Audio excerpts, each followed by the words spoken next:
hip flexor first of all. Yeah. So the hip flexor is a muscle. Guess what? Flexes the hip. Yeah.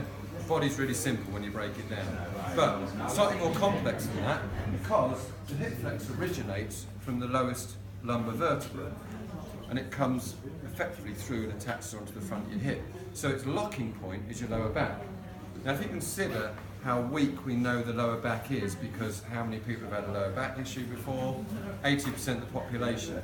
How many people have you heard of that had a torn or ruptured iliopsoas or hip flexor? You just don't hear about it. People have tight hip flexors, but it doesn't break down. Yeah.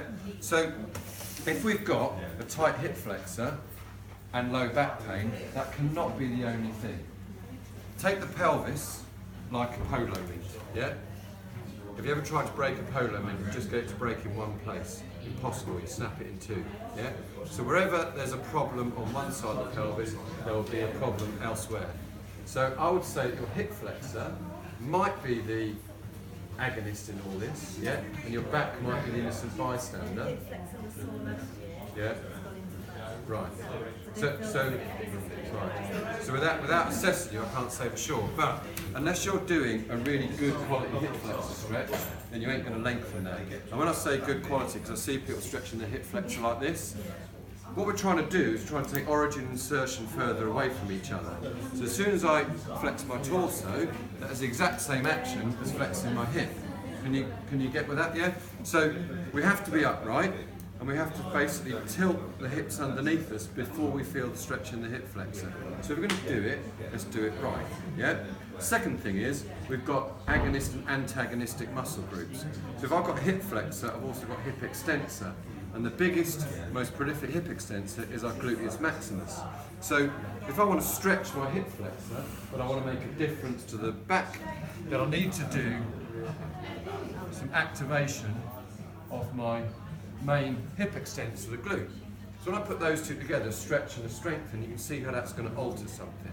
Yeah? But unless I'm prepared to strengthen my core and properly strengthen my core, then I'm not seeing a link up.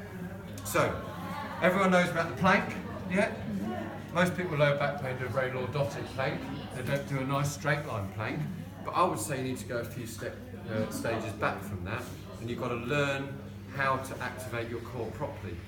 And the only way to learn how to activate your core properly is to go back to some of the ladies who maybe have had children here, or you understand about the pelvic floor, and that's about really getting internal and thinking about the transverse abdominis. So if you think about your core stability, we're talking about transverse abdominis, which is a muscle here. And you'll do it now. Find the bony bits on the front of your hips.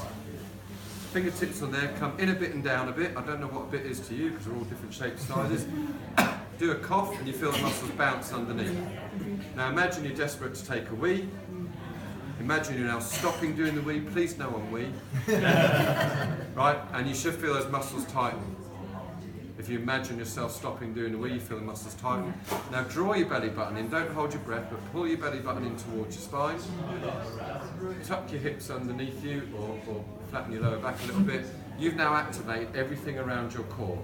Better if you may be doing in a laying down position, but you've got your transverse abdominis, we've got our external obliques, we've got our rectus femoris, we've got thoracolumbar fascia, multifidus that sits in between the vertebrae. All that's just been activated.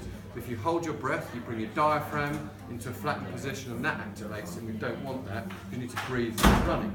So you've got to bring all those things together to activate your core, strengthen up your hips, stretch out your hip flexor, strengthen the glutes, sorry, and then you've got a pitch that might start to fix what you've got. But doing the climb, to me, is barking up the wrong tree for what you've got. Is that all right?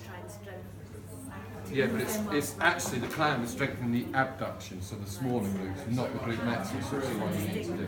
Yeah. Woo! Yes.